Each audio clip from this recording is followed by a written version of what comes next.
some practical steps people could take to be able to help make change successful?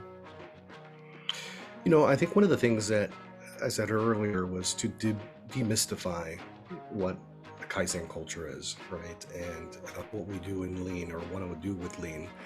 And I rely a little bit on, not a little bit, a lot on the Lean tools. So one of the tools that I would recommend and look at is the PDCA process, Plan, Do, Check, Act. So as you're starting off, it's getting started is the hardest part.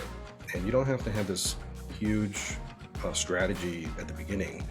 Plan what you want to do. And when you plan, look at how you're going to deploy that across the organization. It's small.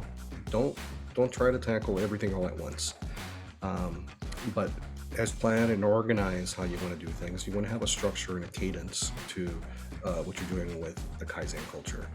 When are you going to have Kaizens? How often are you going to have them? What are they going to look like? How are they going to be structured?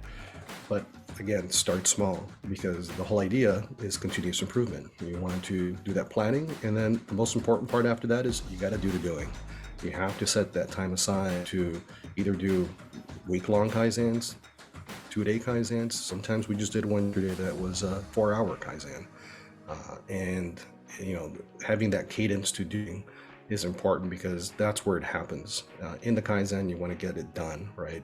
There's a lot of pre-planning that can be done beforehand, but you want to see that change transform and happen during the Kaizen. And then obviously, as you've done those, then check them. Have a way to sustain that, to go back and look at that on a periodic basis. So we look at them 2 weeks, 4 weeks, 2 months, 3 months, 6 months, 9 months after for each of the Kaizens, and see how do we sustain that gain and celebrate as we do that. Because if you have sustained that, that's a huge accomplishment. And come up with, again, fun ways to celebrate that activity.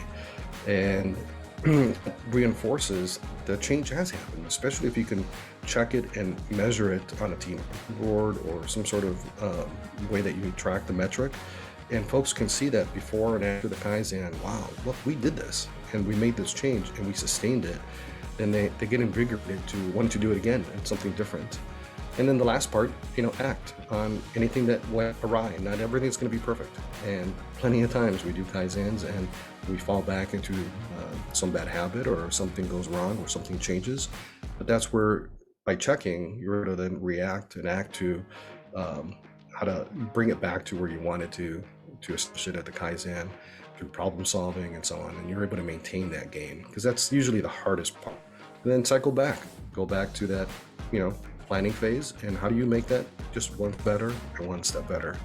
Again, like in Lean, it's a journey. You're never done. And the Kaizen culture is the same way. You could always continue to reinvigorate it. Refound it is a term that we're using. Is how do we take a look back at what we're doing and how do we change those things based on where the culture is today, where the business environment is today, and we found that. That synergy of where Kaizens and the Kaizen culture better the organization.